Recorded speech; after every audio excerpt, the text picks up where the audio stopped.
Manx Radio Podcasts, powered by Shaw. The Nation Station, Manx Radio. Hello and welcome to the latest look back at talking heads over the past week. The position of the Lieutenant Governor, pedestrianising North Quay in Douglas, and workers past the state retirement age paying national insurance this week. But we'll start with a timeline for the implementation of the Freedom of Information Act. Here's Stu Peters. Talking Heads, brought to you by Magic Carpets, with the only Carndine design showroom on the island. The timetable for rolling out the legislation has been set by the Council of Ministers. FOI requests will initially be restricted to the Cabinet Office and the Department of Environment, Food and Agriculture from the start of February next year. Other departments, public authorities and local authorities will be added to the list over a 2-year period, with the Act due to be fully enforced by February the 1st, 2018. A few comments on it already. I just wonder why these people need all this information. I manage without it, says Derek. This FOI bill is a farce and an insult to every intelligent person on the island, says Doug. All right, Doug, why though? Why is it an insult to every intelligent person on the island? I wonder how much this will cost the taxpayer. More money wasted, says Dave. Well, that is a concern about this. I know that when we've talked about it in the past, and I think this was one of the reasons that it's been fairly slow to be introduced, in that, you know, it was going to cost a big chunk of money to be able to have a Freedom of Information Act in the Isle of Man. So there will be a cost to it. They made sure you can't find out anything about the MEA fiasco. They made sure that they covered that up, says somebody. Well, I don't know whether or not the Cabinet Office would have any information on that, or whether it would be the DED or the Treasury or whoever, who aren't under the scheme yet, but will be in the fullness of time. Stu, we don't need that legislation to tell us what we already know. This government isn't fit for purpose. I don't think that was quite the idea behind the Freedom of Information Act. Stu, sounds like Mr. Bellenco have timed bringing in the Freedom of Information Act until they've stepped down, says Bill. Do you think? We're all in a very cynical mood today, aren't we? Let's go to the lines. We've got Andrew on. Hello, Andrew. Right, the minute I heard this news, I rushed down to Canaccord, my stockbroker, and bought some shares in Sharpie, because there'll be a whole lot of redaction going on.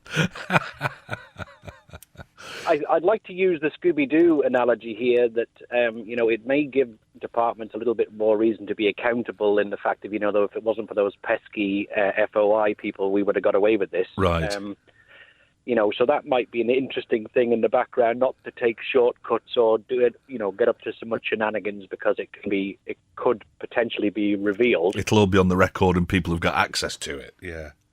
Yeah, so that might be an interesting thing. I mean, if you know you're being watched, even though you don't even realise you're consciously doing it, you're a different individual. There's no two ways about that. Well, speed cop on every corner, it's going to slow people down, isn't it? Well, yeah. I mean, I think it would have that deterrent. Not that.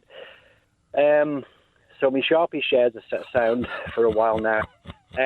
What I would say is, what I do find a problem with, and I salute the government. I mean, I know everybody hates them. They're not fit for purpose, blah, blah, blah. There's an election next year. If you can do better, stand. Yeah. And show us how good you are. Stop bloody moaning if you're not going to, because it's irritating. Really, really annoying. Well, I've often thought that it's very easy to criticise, and unless you could do better, you don't have any right to criticise. But people say to me, no, Stu, you're wrong. You don't have to be a professional footballer to know which ones are doing a good job and which aren't. I can see that. Well, I actually disagree with that. Okay. Because unless you're playing the game of football and you're aware of the strategies and the individuals and the personalities and the strengths and the weaknesses, you can't be a layman sitting on the outside going, he should have kicked it to him. Well, no, that guy might not be on form today. He might be a muppet. Do you know what I mean? So unless you're walking in those shoes, you can't really have a say. No, unless you want to put a big target on your back and put yourself in there, no matter what you do, you tell me a politician other than the one that everyone says nice things about, and there's none. Right. And those boys are in there, they're dealing with the hand they've been dealt, and they've got to try and make the most of it. Well, I've thought for a while that this present administration has probably had the hardest job of any in the last 30 years, so I do feel sorry for them to an extent. Well, after the VAT thing, that's given them... We've been very much like Greece, we've been lashing out millions of pounds on Fort North, and we've been laying out silly money on everything, and now they've got to tighten their belt. Yeah. People are naturally going to respond. But if you want to do better, go ahead and have a go yourself and see see if the people who you're in your constituency, or people you know who hear you on the radio or blatantly electioneering on the interweb, which they're doing now, will actually back you and think you are the type of person that could do a better job. All right, some good points there, Andrew. Provocative, I like that. I hope it does come in so I can find out why the hedges haven't been cut up north. That's from David of Andrews. You can't find out anything before 2011. No, you can't. From October 2011, when this current administration took control, that's as far back as you can go. So there will be all sorts of things that people, I'm sure, would love to know about that happened before then that they can't find out about. Freedom of information, will we ever get to see the email between government and the electricity department of deals done, the Sefton debacle? That from Trevor. Good show as usual. Thank you, Trevor. Andrew. Hello, Andrew. I haven't listened to the whole programme, but you're talking mostly about the freedom of information, aren't you? So far, yeah. How ironic that it's in the same week that we hear that the post office in Ramsey procedure has all been knocked on the head and not going forward.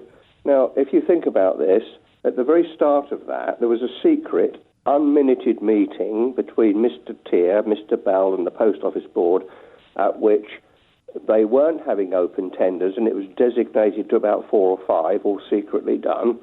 Massive opposition to this, and Captain Malpass and various others formed a society to try and sort this out and get something going. And now we hear, secretly again, nobody knows why, their efforts have all been knocked on the head as well. Well, if these are all secret meetings, Andrew, how come you know anything about them? Well, I don't know what the contents of the meeting was. I know there's been meetings, but the outcome is secret. That's what I'm saying. We don't know what was discussed. The first meeting between Mr. Tier, Mr. Bell and the Post Office Board was unminuted. That's recorded as such, isn't it? An unminuted meeting at which Mr. Bell and Mr. Tier tell the Post Office Board, you mustn't go out to open tender. These are the 6 people or whatever it was that you must talk to. How do we know that? Well, because it was publicly stated so. Was it? Who by? Mr. Grajim, amongst others. Okay. I mean, I went to the public meeting in Ramsey. There were 500-odd people there. And Mr. Bell, he's on the radio this morning saying, since I came, when I was first Chief Minister, it was all going to be open, nothing behind closed doors. In the same week, this is all... nobody knows why this is all fallen apart. They won't tell us.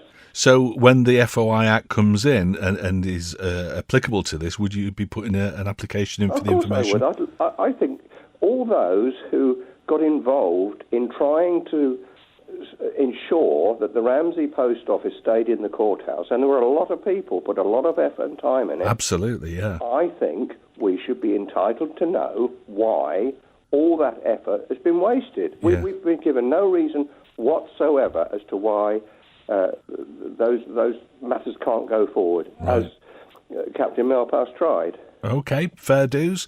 Thank you very much for your call, Andrew. Yes, I suppose it's the sort of thing that people want to know. Stu, 100 pages of Westminster farce, which must have cost over 100,000 already, and the access restrictions imposed confound the futility of what is Bill. What?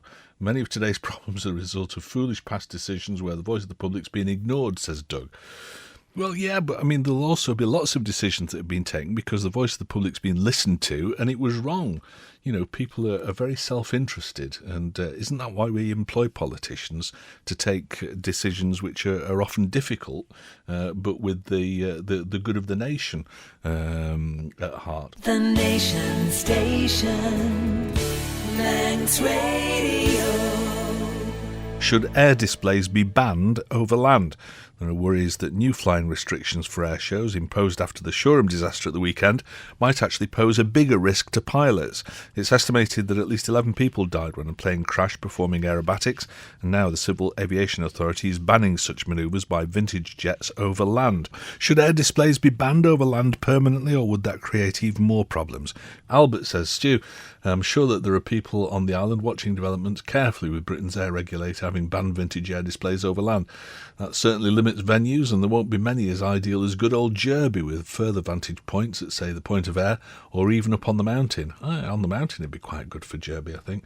It looks like there could be an opportunity arising. Well, I remember the air shows at Derby. We covered them on Manx Radio, and I don't do many OBs, but I did a couple of the air shows. Fascinating events.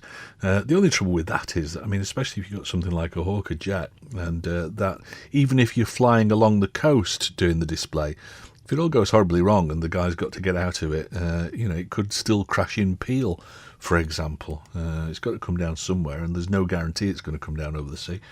What else? Stu, I think the reaction of the UK CAA following Saturday's sad incident is a knee-jerk reaction following a tabloid press criticism, and is unjustified in relation to the degree of regulation which already exists.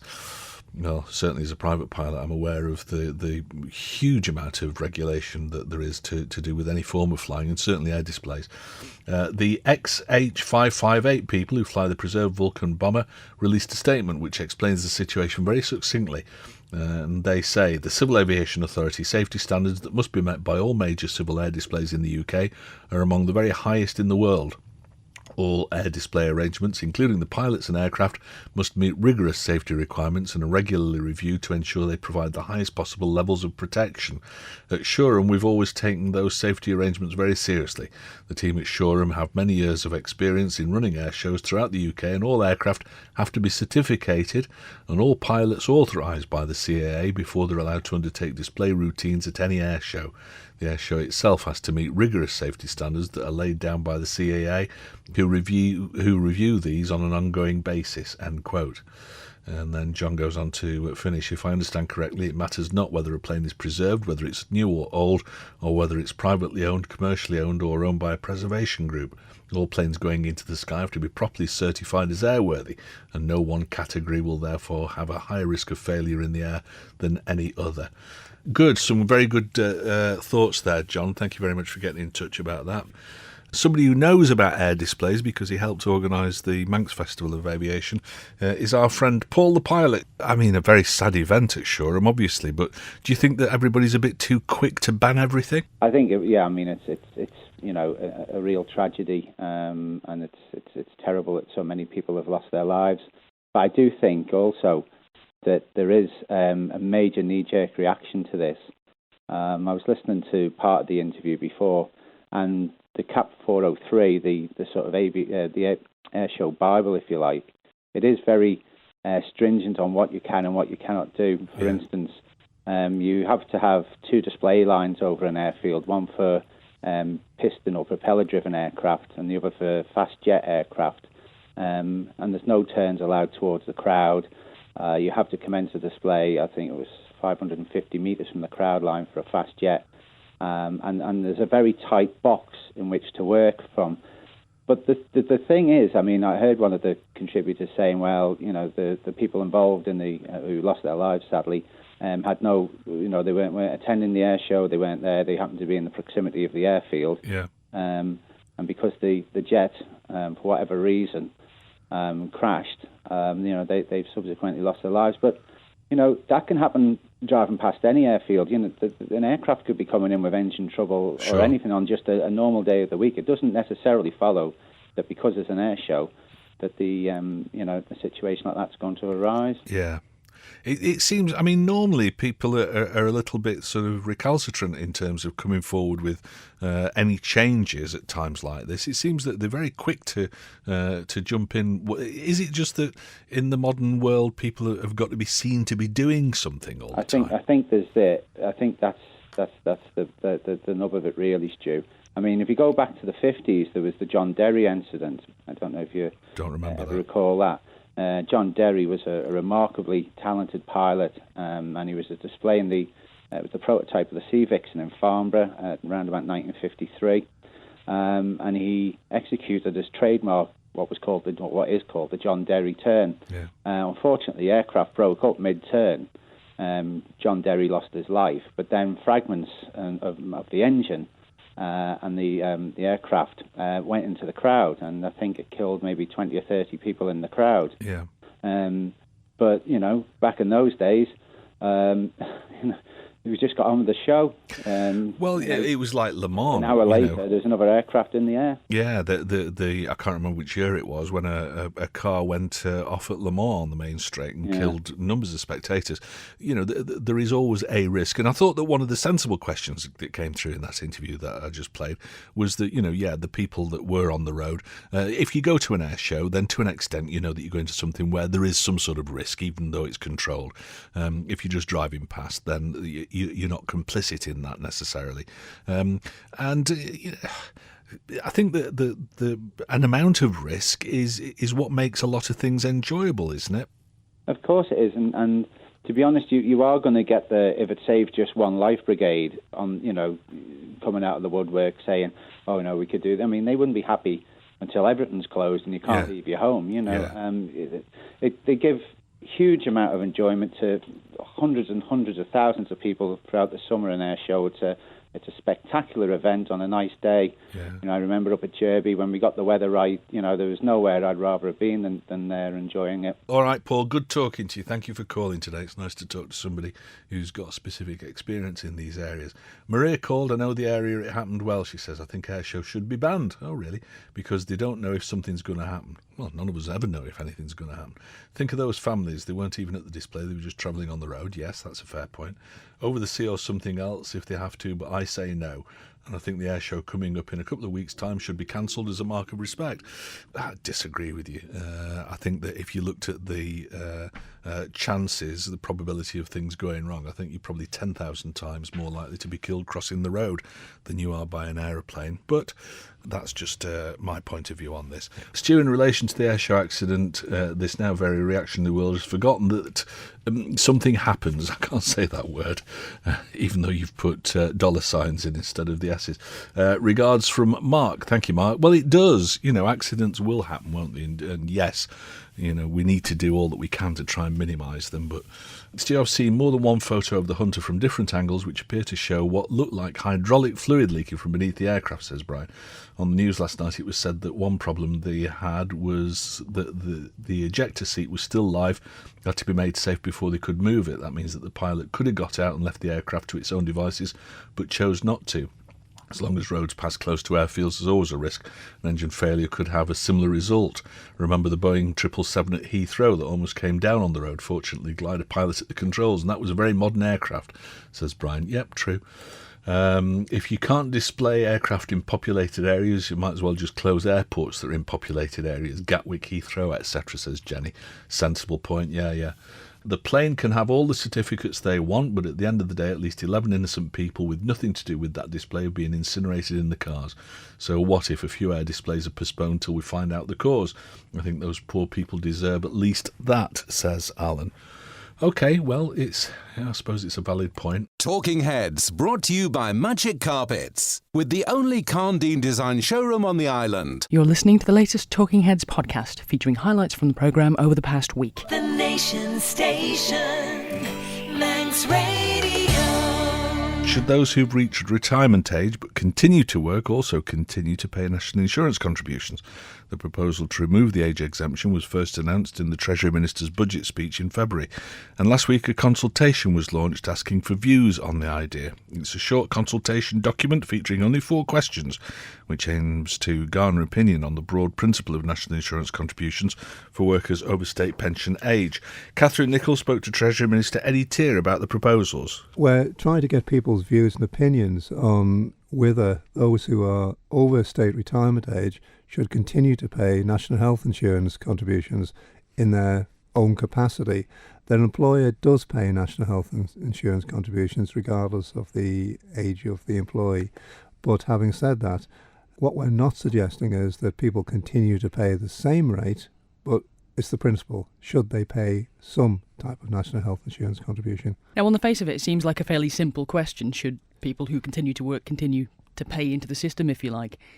But it's slightly more complicated than that, in that the system changes for people when they hit retirement age. It is. If you take somebody of my age, I'm over state retirement age, so when I got to my 65th birthday, I got, in effect, an immediate pay rise, more money in my pocket at the end of the month. Now, I just couldn't see the logic for that, because I'm still working and I still want to contribute. So there's another side of this as well. If an employer has the choice of two employees, a younger employee or an older employee for the same job, it could mean that the older employee is quite prepared to take a slightly lower rate for the job and still finish up with the same amount in their pockets as the younger employee. So it could be, in effect, a disincentive to take the younger people into the workforce, and it creates a level playing field. And do you have any estimates as to how much more revenue you would bring in if you did apply national insurance contributions to those working over retirement age? No, Catherine, because at the moment we're just looking at the principle. It isn't the actual pounds. And once the principle has been established, if it is established, then we'll come back and with a series of proposals. If the rate is this, the benefits will be that. If the rate is a different figure, the benefits will be different as well. So people will have, in effect, a menu to choose from. And I think that that's much fairer in a way. We take us a two-step approach. Do you accept the principle?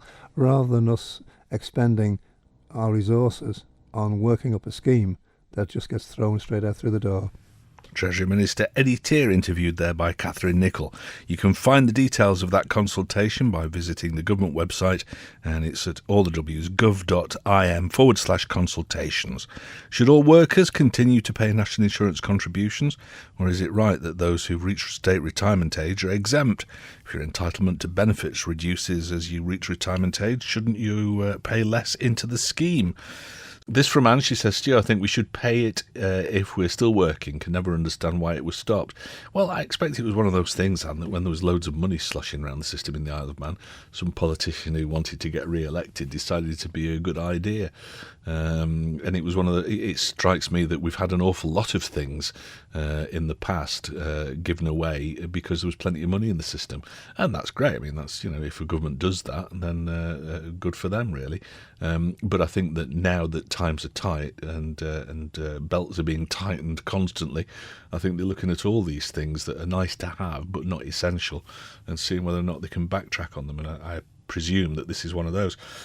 Mind you, says Anne, not keen on having my pension added to my part-time salary regarding income tax, which means that you can end up paying quite a lot each month, especially if your Manx state pension's a good one, with the supplement and SERPs, etc.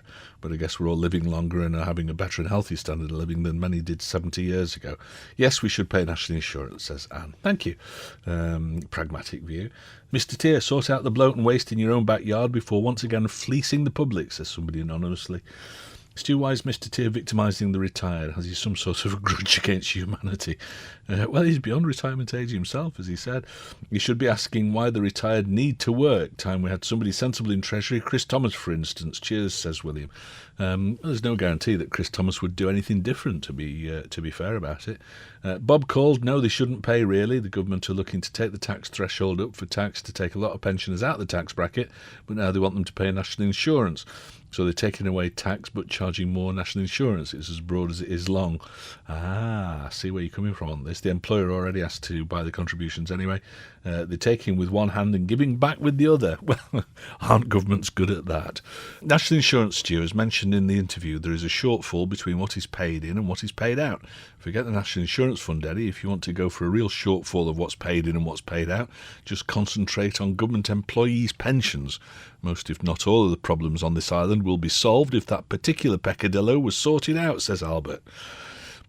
And thousands of other people, I would suggest, Albert, but thank you for saying that. Hi, Stu. I think that people who've passed state retirement age should pay more national insurance money as they're drawing their pensions and doing a younger person out of a job, says John. Is one way of looking at it. Have the likes of Eddie Teare and the rest ever done any manual work? If so, they may change their minds, says Davey. Again, what's the big thing about manual work? We sometimes hear about, if they've done an honest day's work in their life. You don't have to have calluses on your hands to do a decent day's work. Rob called, there are so many semi-retired people working in the health services. By putting extra charges on NI, they may lose those workers because they might find it's just not worth it. Lots of people are working and just scraping by. I think they should tax the high-paid civil servant workers more rather than targeting those who are just getting by. Okay. Tommy called. I've worked for 50-odd years. I'm 73 now and I'm still working. I paid in every year until I reached 65. I don't see why I should pay any more. All right. NI contributions, changes. This isn't simple, and older people are being targeted again without any representation. Conflicts with extending the retirement age. And what about carers? Those over retirement age are excluded from carers allowances, so we need to know what else is in the package to ensure fairness. Right, thank you. I wouldn't object to paying national insurance. I'm retired. I now volunteer for a charity, but I appreciate that the pot isn't bottomless and the past, present and future benefits of the service, says Claire. You'll probably find the younger too lazy to do the work. It also smacks of jealousy by the comments by Albert and others just saying like, says Dave. Claire again, just to add, I'm absolutely not a rich pensioner, just somebody who's grateful for all the benefits of our system, imperfect as it may be. Thank you, Claire. Your glass is half full. We like you. If you've paid in for 50 years, surely that's enough. Some people have paid nothing in their entire lives and get all the benefits. It infuriates me, says John. I'm with you on that, John. Yep, if you don't pay in, you shouldn't get out, unless you've got a very good reason not to have paid in. Stu, you've probably got calluses on your backside, not your hands. Yes, I probably would have, I expect. Point is, it's physically impossible to do a lot of manual jobs in older life. To expect people to be able to retrain and get a completely different job is unrealistic, says Cliffy. I accept that, Cliffy, but, you know, if you're 20 years into being a brickie or a labourer or something like that, surely you can see the writing on the wall and know that when you get into your 60s, you're not going to be able to do the same thing if it's a very physical job. So, you know, it's not always somebody else's fault that you end up in that situation. You need to think it through yourself, surely. The Nation Station, Manx Radio. Does the island need a Lieutenant Governor? The current incumbent, Adam Wood's tenure comes to an end next year, and the search is now on for a new face to take up the post. But the island's nationalists have once again called for the post to be done away with entirely. For this morning's Mandate programme, Jason Roberts asked Chairman of McVannin, Mark Kermode, whether having a Manx Governor would be preferable. It would be worse than that. You're asking one of your own people to act as a stooge for the UK. They've got various names for these people. You can call them quislings if you like. You can call them, well, I mean, there's stronger words than that, but the Lieutenant Governor is here to represent the interests of the UK in controlling its colonial possession, the Isle of Man. And if you get a Manx person to do that, that person will be doing the UK's bidding and doing the UK's work and making sure that we're not getting ideas of our own. We have actually seen that in the past as well, haven't we, where governors have acted against the interests of the island in favour of the British Crown? Well, yeah, obviously that is their job. Their job is to watch what we're doing, scare us away from doing anything that is not in the UK's interest, reporting back on to the West Government in Westminster on any developments that might not be in the UK's interest, and they're actually bragging now, the Isle of Man government is bragging that the government now has the power to sign off legislation on its own without even going to Westminster. Well, I mean, that he's their man on the ground here, and the feast says, don't even waste your time on that legislation. I won't sign it. That is it. Chairman of McVannin, Mark Kermode, speaking to Jason Roberts for this morning's Mandate. Is the role of Lieutenant Governor still an important one in the Isle of Man? Would you prefer to see a Manx candidate chosen for the role? Or would that notion be at odds with the very nature of the position? This text in about the Lieutenant Governor from Tony. Stewie says, on the subject of the Lieutenant Governor being a Crown dependency with the UK monarch being on our banknote issue, gives the Isle of Man a positive position globally. Yes, I can see that, actually. I respect the feelings and passion of Manx nationalists. Yeah, me too. But the Crown dependency relationship with the UK government reassures UK PLCs and others who have a footplate on the island. You deliver a very balanced programme. Thank you, Tony. What else have we got on this? Does the ignorant Mark Kermode have any idea who Quisling was? A stupid, dangerous comment that suggests he reads some WW2 history, World War II history, says Sue, who is Manx in brackets. Let's go to the lines. What about the Lieutenant Governor, Dave? Just for a moment, can we look at this from a different angle? We look at it from the bottom up rather than from the top down. Yep. Really, as a nation, we have our own elected assembly. We can't say it to government because it's not got an official opposition. So we have our own elected assembly. Should we not be more in charge of our own destiny rather than having to run like after the mother with tied to the apron strings, if you know what I'm saying. Well, I mean, that's a historical question, isn't it? Historically, the answer is yes, we do need to have a lieutenant governor because that's the way that things have evolved over the years. Now, whether or not we ought to go fully independent, that's a different question altogether, isn't it? Even if we don't go fully independent, I mean, my own considered opinion on this is we should be more independent of Great Britain, or not so Great Britain, the UK, than we are, and we shouldn't rely on outside forces to basically rule us. But we do, and to me, I don't see any point. I tend to agree. I know Mark Kermode. I used to work with him, and I tend to agree with Mark that if you had a Manx person, whilst Jack Corran at one time was really acknowledged as possibly a runner, you couldn't have got a fairer man. But having said that, at the end of the day, they'd only be basically doing and rubber stamping what the UK say. And the UK are in turmoil enough themselves. All right, fair dues. Thank you very much, Dave. That's Dave's view on it. I don't know whether or not you agree with him, but either way, get in touch and tell us. Some more text. Time to get rid of the dinosaur, which is the governor. But if we're forced to have one, at least Boris Johnson would be a laugh. I don't know whether or not that's a good enough reason to elect somebody. Yeah, you're complete rubbish, but you're a laugh. Robin Peel called. There have been 13 or 14 governors since 1832. All have had military or honorary titles and were gentlemen. Before 1832, the person in the position was Manx-born, but the last 13 or so have been English. Maybe we should go back to the position pre-1832, when Manxmen held the position. Okay, interesting thought. Get rid of the governor and all his hangers. Well, aircraft hangers on, sorry. Waste of our money. Good afternoon, Stu. Everybody's entitled to a view, but really, Kermode comes across as an extremely poor man's Jerry Adams, a bunch of sixth formers who've never grown up. It's like his pal Phil Gorn, who sees fit to splurge our money overseas in a ridiculous attempt for the Isle of Man to be seen as a standalone nation. It's not and never will be. I suggest they band together, move to Cregnish, grow some beards, adopt a diet of spuds and herring, and leave the rest of us to live in the real world. I'm sure there are plenty of good Manxmen who've served in the armed forces and would fit the bill exceedingly well. Regards from Jewan. Thank you. Hi, Stu. I'm from England, but in my opinion, if she wants a governor on the Isle of Man, let her pay for him and supply him a place to live. The Queen I'm referring to. That's from Jeff. The Nation Station, Manx Radio. Could pedestrianising North Quay and Douglas permanently help to boost the economy in the area? The Department of Infrastructure is carrying out a trial during this year's Festival of Motorcycling. The area around the quayside is being closed off to vehicles in the evenings for the fortnight. The closure extends between 6 p.m. and midnight. The aim is to make the area more pedestrian-friendly and encourage more people to visit the cafes, bars and restaurants in the area. Would the area benefit from being pedestrianised permanently? Should other areas in the island be closed to traffic on a more regular basis, do you think? I've got the answer to this, but let's see if you come up with it first. Stu, it hasn't been closed. There's cars being parked all week. They should close them during the day so that people can sit in the sun on the waterside overlooking the boat, says Cliff. Well, that's the idea, Cliff, I think. Personally, I'm very much in favour of the traffic-free North Quay. I live near there. I'd like to see this become permanent.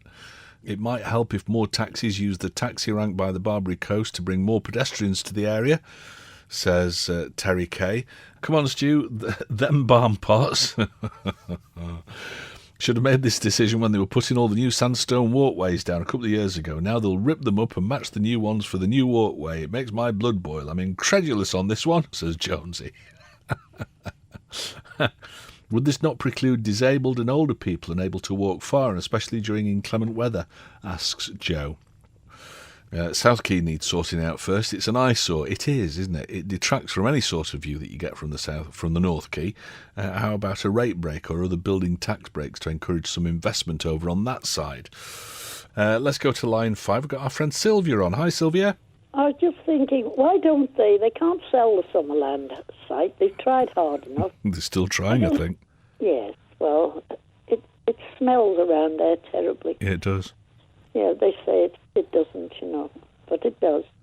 And But if they built a multi-storey car park there, shifted all the cars parked from the Empress right down to Summerland, each side, and they ran an electric tram along the centre of the promenade, separating the traffic, I know, but it wouldn't be so bad to be separated if there was no cars parked there. Yeah. And then an electric train could take them to Victoria Pier. They haven't got far to walk then. Yeah. Yeah, go on. Well, it's just, the whole idea of going out somewhere is that you want to drive to as close as you can get to where you're going to be. I suspect that most people who go down on the Barbary Coast there on the North Quay probably don't take the cars anyway because they're going to have a couple of sherbets. But, the whole idea of parking up at Summerland to go to the other side of Douglas, I just don't think it would work. It's only 2 miles along the prom. Yeah, but I don't know that people... It wouldn't take that long. It's a bit like saying, we're going to go to Tesco, but we're going to have to park in Onken. People just wouldn't do it. You can't get on the promenade park. Yeah, I mean, you can't park on the promenade. All right, Sylvia, thank you very much for your call. Always good. Let's have a look. What other comments we got? The key parking ban, just another excuse to force people into the pay and dismay car parks. Pay and dismay, I like the idea of that. Stu, great idea. Keep cars away from the quay, but also find a way to keep cars out of Duke Street when it's closed. They sneak in, nobody to catch them, says Bill.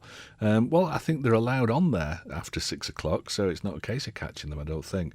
Yes, make North Quay traffic free, except the horse tramway should be extended along there to link with the steam railway, says Jenny.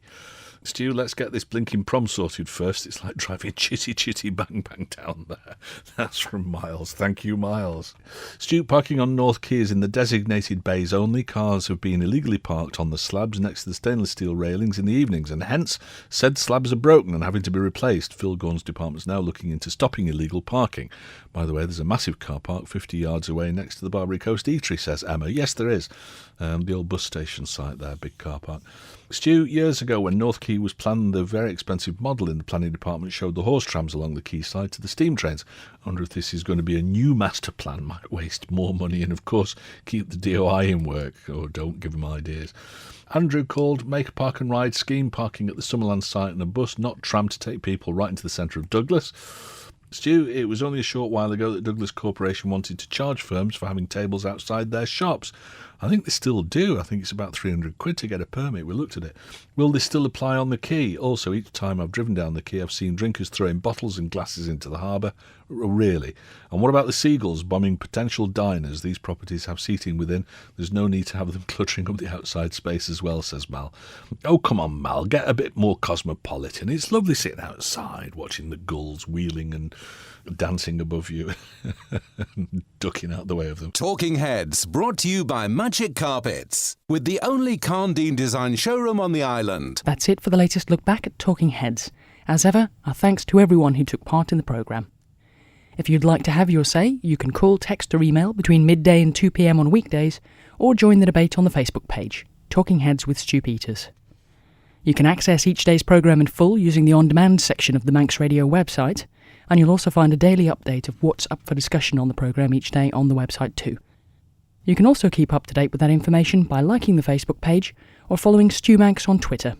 And if you'd like to make a suggestion for a topic of discussion on the programme, you can get it to us by emailing talk@manxradio.com. But that's it for now, so until next time, goodbye. Don't sit in the slow lane. Join the fast lane right now with Shaw's all-new Superfast Plus broadband. Enjoy more bandwidth, amazing speeds and the best value on the island from just £23.95 per month. So don't be left behind. Get a piece of the high-speed action with Superfast Plus broadband from Shaw. For details, visit our stores in Douglas, Ramsey and Port Erin or click shaw.com. Love being Shaw. Terms and conditions apply.